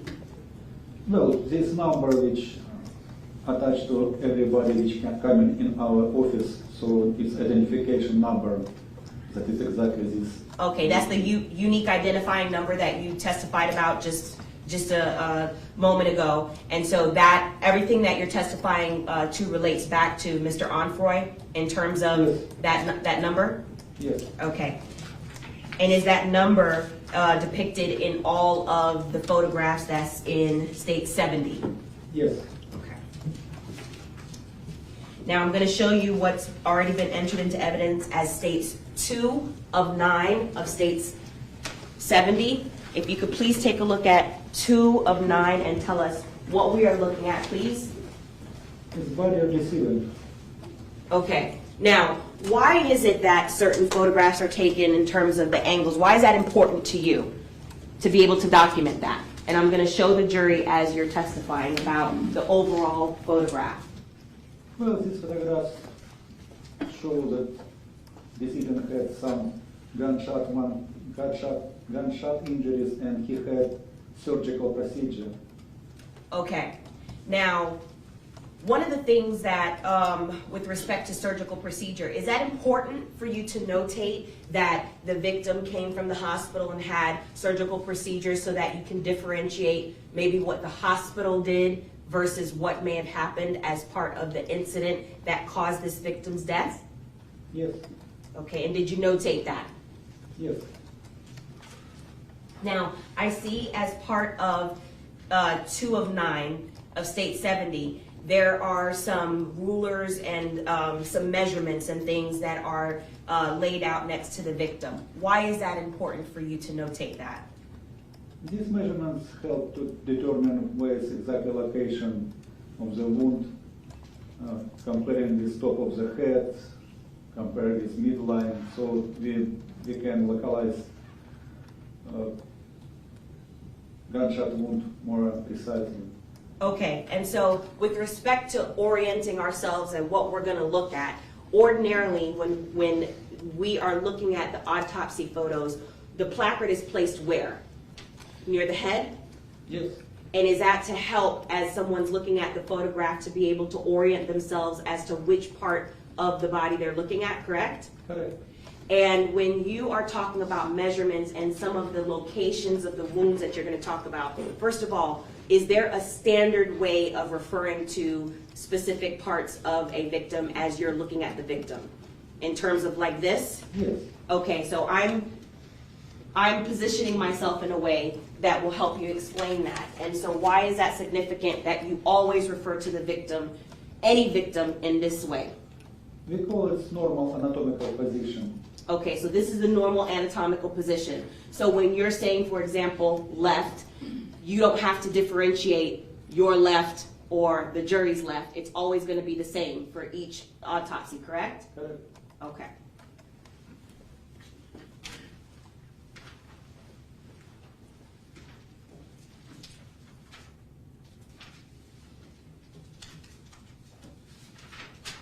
I'm showing you what's been marked as states 3 of 9 of state 70. If you could please take a look at it. Yes. And as I'm publishing this to the jury, can you tell us, I see that there are 3 placards that are labeled A, B, and C next to wounds. Can you first tell us where are these placards located, and if we're looking at or considering that the picture is anatomical, where are the wounds located? These 3 wounds located on the left shoulder, left side of the neck. Okay, and so am I pointing at the right direction of where they're located? Yes. Okay, so that's always going to be anatomical position, left shoulder, just under the neck. Okay. Now, what does the placard A represent? I'm going to go through each one. We call it gunshot wound A, just to distinguish A, B, C, different gunshot wounds. All right.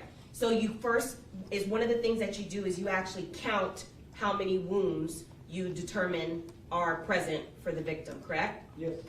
And are you able to determine what caused the wounds and the path of the wounds, or whatever injured the victim? Yes. Okay, and placard B, what does that represent? It's gunshot wound B. And placard C? Gunshot wound C, number 3. Okay, so based on the fact that there's 3 separate placards, did you determine how many times the victim was shot? 3 times. Okay, now, with each wound, did you actually examine each wound? Yes. And I'm gonna show you what's been entered into evidence as states 4 of 9. And what is the significance, if you could tell us what the significance is in terms of a wound, for example, an entrance and an exit, and what that distinction is in terms of the wounds that we're looking at. Well, exit wound is wound where projectile is exiting from the body, entrance wound by projectile entering the body. So these 3 gunshot wounds, it's gunshot wounds of entrance, it's where bullets came into the body. Okay, so all 3 are separate entrances. Yes, So 3 separate bullets. And was there an exit wound to correlate with entrance wound A? no, Does that mean that there was a projectile that remained inside Mr. Onfoy? yes, Was there an exit wound to correlate with entrance wound B? no, Does that mean, and I'm showing the jury 4 of 9 as we're talking about it, does that mean that the projectile remained in Mr. Onfoy yes, for wound B? Was there an exit wound to correlate with entrance wound C? it was partial exit wound. Partial means that projectile somehow separated and part of that projectile exited, so it's partial exit wound. And the rest of projectile was found in the body by clinician. Okay, and I believe that we have entered that into evidence.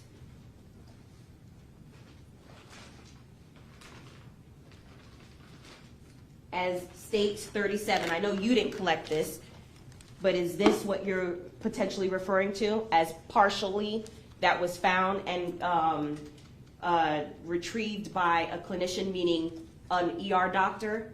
Yes, Okay, and an ER doctor that was trying to perform life-saving measures on Mr. Onfoy at the hospital? yes,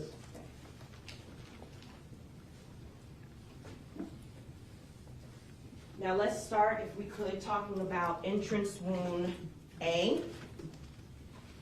And I'm showing you what's been entered into evidence as 5 of 9 of state 70. Just take a look at it if you could, doctor, and I'll let the jury finish looking at 4 of 9.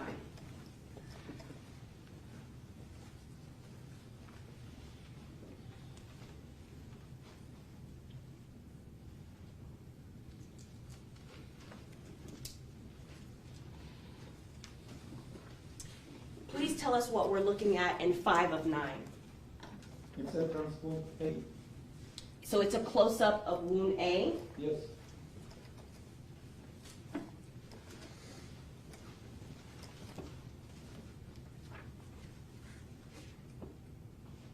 Now, what, if anything, was significant or remarkable to you about wound A? What was the size of wound A? wound A was 1 centimeter in diameter, and it was located 27 centimeters below the top of the head and 9 centimeters left of anterior midline, so left of anterior midline. Okay, so using myself again, Yes, and if you could, with your pen, if you could point to me it was right here. right here. Yes, Okay, so just between using not a medical term or scientific term, but the shoulder blade Yes. and Mr. Onfoy's neck and head. yes. And what was the direction of fire? And if, well, first, before I ask you that, explain what direction of fire is. Direction of fire we have determined according with the position of the body, front to back, right to left, and up to down.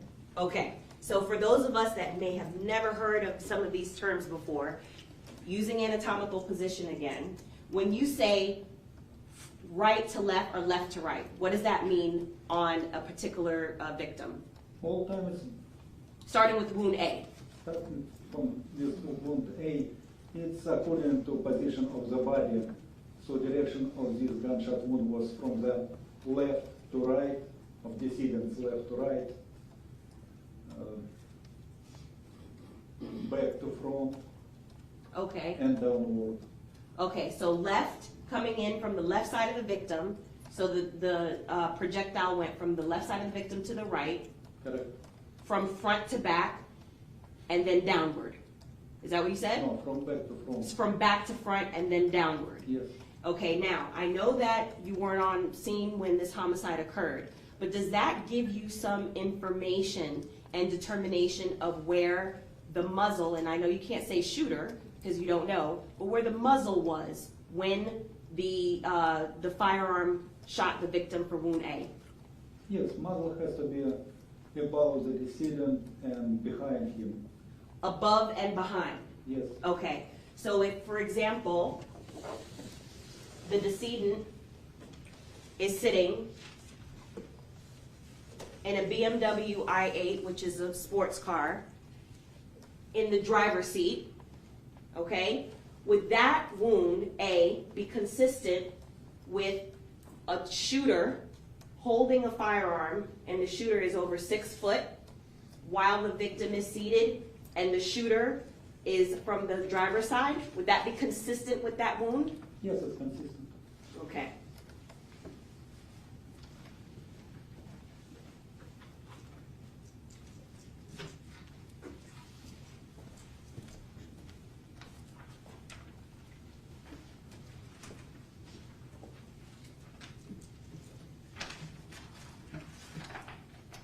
You were able to recover a fired projectile from wound A?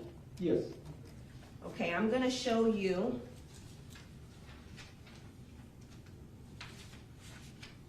what has been entered into evidence as 8 of 9 and 9 of 9 as part of State's 70.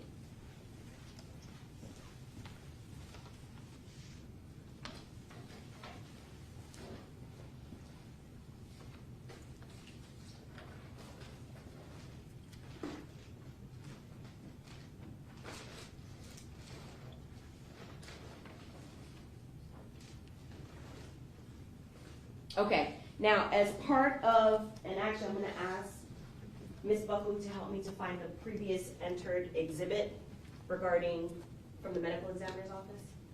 I believe this was 67 or 63 or something like that. Okay, so as I show, oh,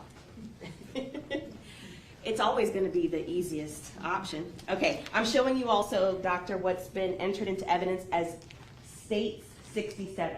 And while, can you take a look at that while I show the jury 8 of 9 and 9 of 9? Yes, it's projectile, but it's from second gunshot wound. Okay, so that was labeled as projectile Yes, 1. because we found it first. Ah, okay. So now then I'm going to show you 7 of 9 and 6 of 9 of State 70. And I believe it's of projectile 2. Yes, it's projectile 2. Okay. And I'll go ahead and give that to the jury as well.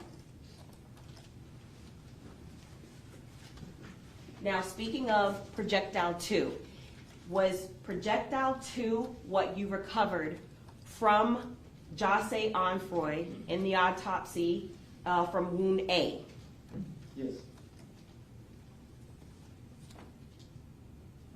And as they're looking at that, with respect to projectile 1, because you said it was recovered first, was projectile 1, which the jury's also looking at, recovered from Jose Onfroy at autopsy from wound B? Yes. Wound B, what was the measurements of wound B? Wound B was measured also 1 centimeter in diameter, and it was located 24 centimeters below the top of the head and 7 centimeters left of posterior midline. So it was behind wound A. Okay, so using myself again, do you mind with your pen Yes. showing us where wound B? was here. Okay, so almost on top of, using layman's terms, the shoulder blade of Mr. Onfroy? Yes. Okay? And how close together were wound A and B? They were very close, 2-3 centimeters. And what was the direction of fire for wound B? It was from the back to front and downward. So when you say back to front, back, coming up to the front of Mr. Onfroy, and downward. Correct. Okay, and so asking again, like I asked about wound A, if Mr. Onfoy was seated in a two-seater BMW i8 in the driver's position, and there is a shooter with a firearm that is at least 6'1", somewhere around there, would that be consistent with wound B? Yes, it's consistent.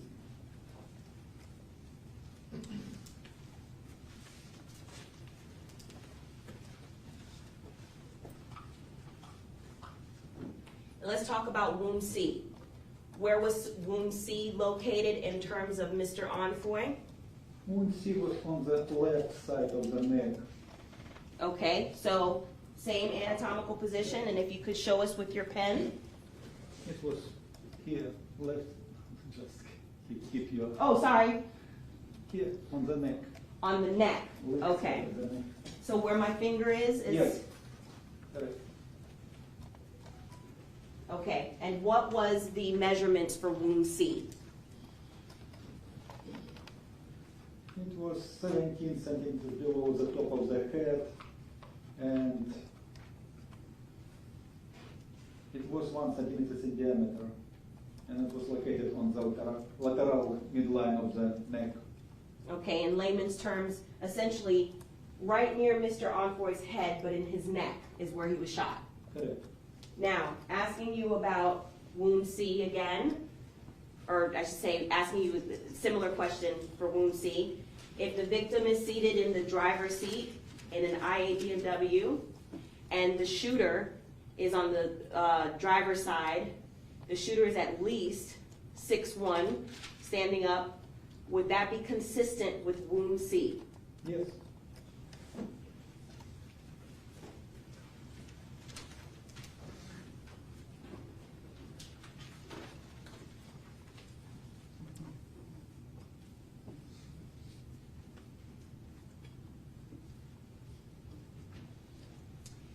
As part of the examination, do you also collect samples of DNA from Mr. Onfoy?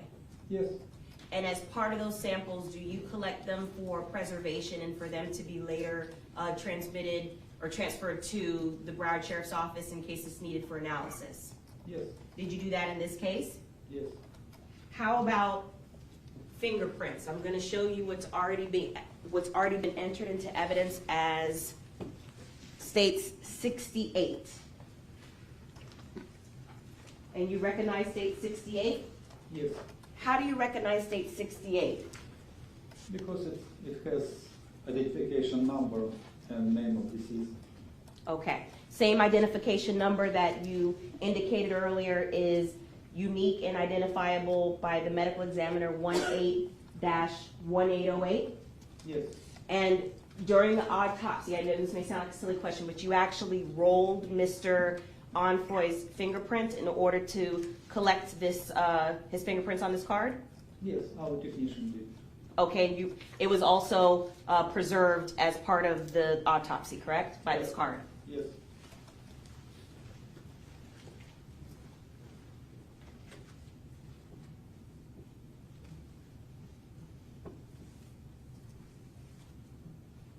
Were you able to determine, based on the 3 wounds that Mr. Onfoy had, how close the muzzle of the firearm was to the victim?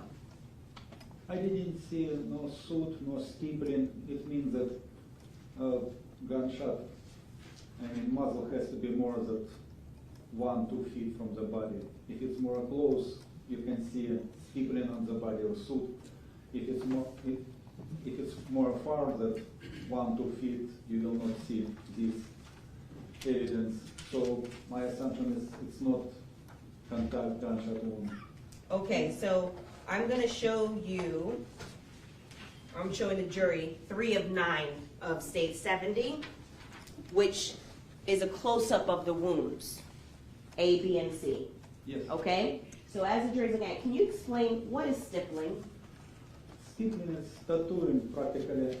When gunpowder burning, it makes tattooing on the body, some abrasions, and we call it stippling. Okay, so earlier we heard from a firearms analyst that described how when a projectile is expelled from a muzzle, it creates like a mini explosion. Correct. And so what you're indicating is stippling is if the muzzle is how close to the victim's skin? 1 feet. 1 foot? Less than? Less than 1 feet. Less than 1 foot, then it'll create almost like a tattooing effect on the wound. Correct. And what does it mean if you see the absence of that on wounds A, B, and C? If I see, If you don't see any of that small tattooing? it means that shot was more than 1 foot from the body. More than 1 foot? Muzzle. Okay, and so you've never seen the surveillance in this case, correct? No. All right, but we have it entered into evidence, and so if we're able to see the homicide and it shows that where the position of the shooter is, it would be consistent. Would you agree with what you're saying, that it's that the muzzle was more than 1 to 2 feet? Yes.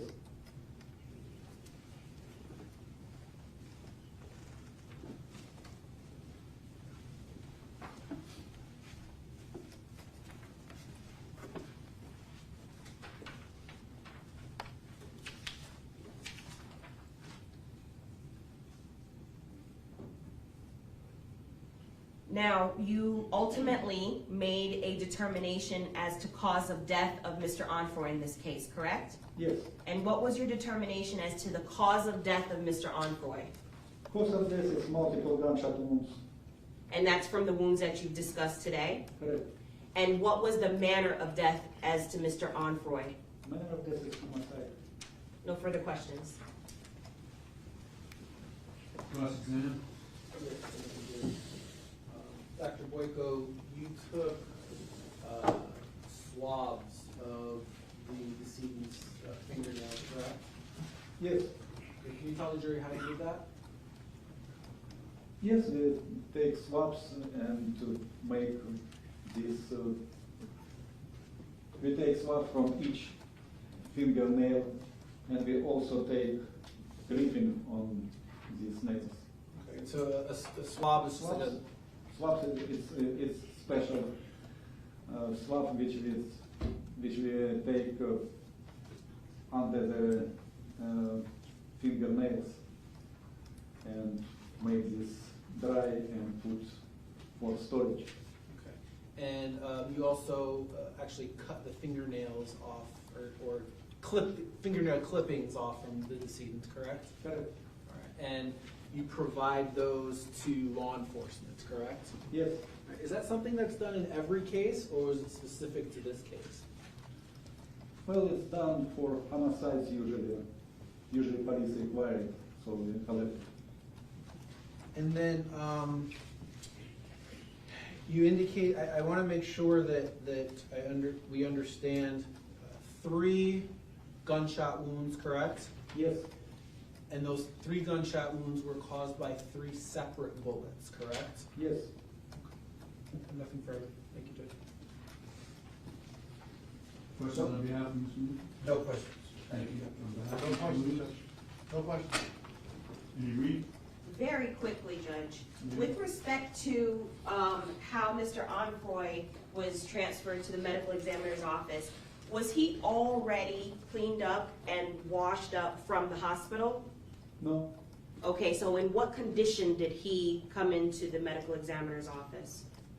Well, he died in hospital on operation table, and as he died there, our investigators put him in plastic body bag, sealed this body bag with plastic red seal, and transported to our office. So there was no interaction with the body. From surgery? Correct. Okay. After surgery. After surgery. And so you've performed thousands of autopsies, and you're also a medical doctor. In preparation for surgery, is a particular patient, and in this case the decedent, are they prepared for surgery by the wounds that are going to be have operation on sanitized? Yes. Calls for speculation. If you could answer. Yes. And what is the procedure to sanitize a patient prior to surgery? They cleaning body with usually ethanol spilled. With what? Ethanol spilled. Okay, and what does that do? Does it Or kill some disinfectant, yes. disinfectant? Yes, it kills germs. And it kills germs because the operating room has to be sanitized, correct? Correct. And also the instruments that are used for surgery have to be sanitized, correct? Yes. In addition to sanitizing the room and the patient, are you aware, does that also affect possibly the collection of DNA? Yes. No further questions. Any cross case on Reed? Yes.